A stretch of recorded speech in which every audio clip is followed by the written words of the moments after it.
welcome back to Brashonomics. You know, you don't every day get to have a professional snowboarder / morning wake surfer on the air who is now a top real estate agent. But today we are lucky enough to have just that. Marcel Dolak joins us, a top producer in his office, who has been nominated by Seattle Magazine 3 times as the best in client satisfaction. Welcome. Ben, thanks for the kind introduction. Well, much appreciated. Absolutely. How was the water this morning? 74 degrees. 74? Not complaining. Is that like the shower you took or actually in the lake? Lake Washington. That is not bad. Not bad. Good way to start out. Absolutely. Wakes you up, gets you all pumped up for the day. That's right. Ready for Brashonomics. There you go. I love it. You know, you work in the Seattle market, a lot in Green Lake, as we talked about. And, I mean, there are a lot of contributing factors to what's going on in this low inventory. And there's a lot of different things going on. Tell us a little bit about what you see. What I've seen the most is that our large employers in the area are on hiring sprees. Amazon, for example, their headcount's now 65,000 people, not just in the Northwest here, but throughout the world. They've hired 28,000 people the past year. And we're seeing over the next 2 years, 11,000 of those jobs are going to be in Seattle. There's 2 new towers going up downtown to house those employees. So that's having a big be like the Amazon housing. Yeah, have you seen the sketches for the new buildings? They're crazy. Amazing. Yeah. They're beautiful. So that's having a big impact on the amount of people coming into this area. And I think that's where a lot of the demand is coming from. On top of that, we have Boeing, who's also hiring about 100 people per week. And that's definitely also having the same impact. And that's going to be hitting more of a broad variety of different price ranges. You're seeing a big increase in Everett and Mukilteo, sort of a entry-level price range. And then down towards Seattle and the Eastside, we're seeing more of the upper-end executive-level buyers. So, I mean, this really becomes people getting jobs, but these people aren't necessarily transferring from, say, Microsoft to Amazon. I mean, these are really people coming from, places that are not called Seattle, Bellevue, people who don't know that the East Side is actually just on the other side of the lake. Right. These are new, complete buyers to the area that have no idea about the areas, and that's been a big part, is educating them on those different areas and what the different appeal is. So where are most of these people looking to move? I mean, you have all the overall appeal of the greater Seattle area, which is about as dynamic as anywhere in the country. Where are people looking to move? What I've been hearing from my clients is that they want to be within a 30-minute commute. Usually it's either Bellevue or Seattle. So that's sort of the focused marketplace where they want to work, so they want to surround their housing close to that within a 30-minute commute. Bus line has been something that's been important for every different price range as well. So, I mean, that commute, bus lines, commute, it sounds like a lot of it's transportation and proximity to maybe work. Absolutely. And then when you start looking at that, I mean, if some people aren't from here, maybe unless they're coming from maybe LA or some other major city, 30 minutes doesn't get you very far from work, does it? No, especially not at 5:30 on a Friday. Yeah, 8 o'clock on a Monday morning. So it's definitely being primarily King County, Snohomish County, seeing some nice increases as well.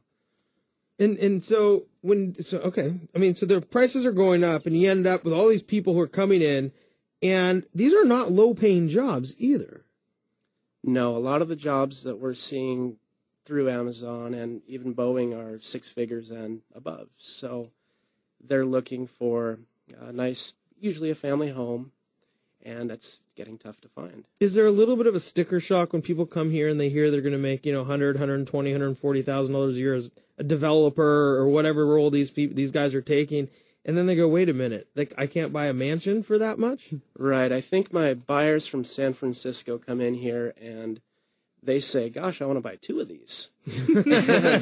I'd say a buyer from the Midwest may come out and say, I have $300,000 to spend. I'm looking for 4-bedroom, 3,000 square feet. I want to be within 10-minute drive of downtown Seattle.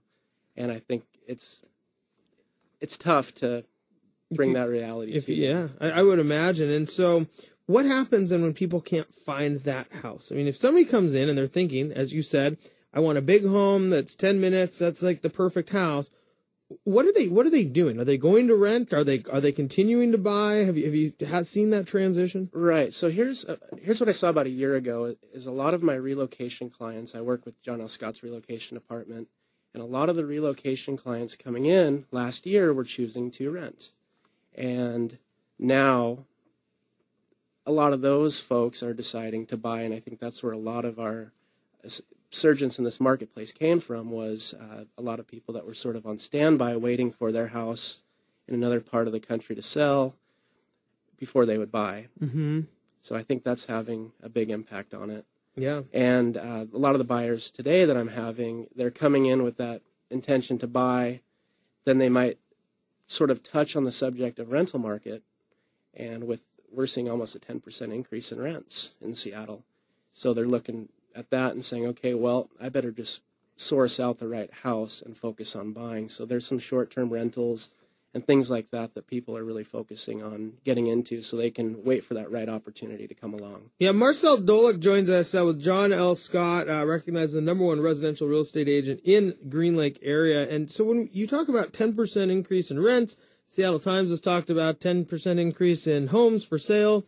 It's just getting more expensive than it was last year or the year before to live in Seattle, but still affordable for most people who are maintaining these jobs. I mean, they're not getting priced out.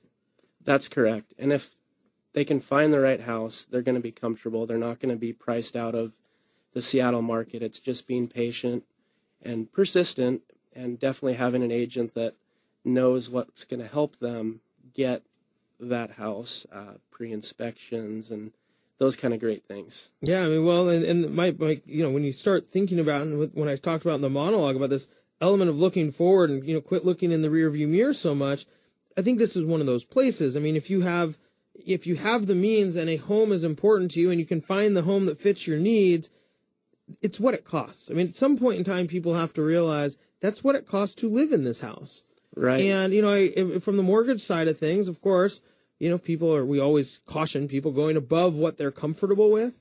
But then at some point in time, people make concessions. And if the concession is the house, but it is time, at least from what we've seen, people have, it's been 6 months now. We've seen an increasing market. It's been very well discussed. We've seen it and we've heard about it, and lots of people discussed it. At some point in time, it's, look, do you want to live in these areas or not? I mean, you probably have to have that conversation with people. Right. I think that's the bottom line, is just letting them know that if they want to live in Green Lake or they want to live downtown Bellevue, they're gonna encounter a bidding war. It's gonna happen, especially if it's a good house. That's just part of the territory, and that's the market at this time. Now, the fact is that if they're paying, say, $15,000-$30,000 over list price, which I've seen that. I recently had a listing in Green Lake where the seller came to me and they wanted to sell. They thought their home was worth about $550,000. We listed at $575,000, expecting that there'd be a bidding war. The client was very happy, and we sold at $622,500. It's a nice, when you're thinking $550, I'd say that's a happy ex-Green Lake resident. She was a happy customer. Yeah, she'll be back. Where are they going to go now? Well, she's actually heading up north and bought horse property. So just switching gears a little bit. Yeah, I mean, because as many people are moving in, a lot of people are, I guess, moving out. Right, and I think that with prices coming back up, sellers should be very comfortable that this is the right time to sell, and there will be a buyer for your house. Buyers are tolerating a bit more now with condition and things like that. Yeah. Well, Marcel, thanks so much for joining us again. Marcel Dolak from John L. Scott, and hope she's enjoying that horse property, and hope you get to go out on the lake for at least another month. Wouldn't that be nice? Yeah, we had kind of a delayed summer here, so let's hope for. Although as an ex-professional snowboarder, my guess is you don't mind when the snow starts hitting the slopes either. I'm okay with that. Thanks again for joining us. Thanks. We'll be right back after this break. Danny Fung's going to join us, a member of the Superstar Relocation Network. We'll be right back.